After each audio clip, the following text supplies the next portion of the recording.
Ito, baklas na. Ito na yung fuel pump dito. Ito to.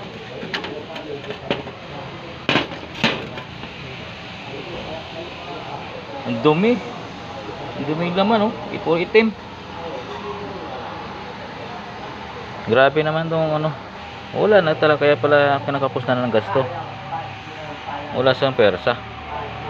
Ay, itim na sa loob, oh. Naloko na. Kahit anong palit ng pisa nito, kung may diferensyang fuel pump niya, tapos yung kanyang anong dumi, oh. Puno ng dumi. Fuel pump ng Honda Fit. Honda Fit. Kaya ito, puro ano, puro kalawang na yung laman.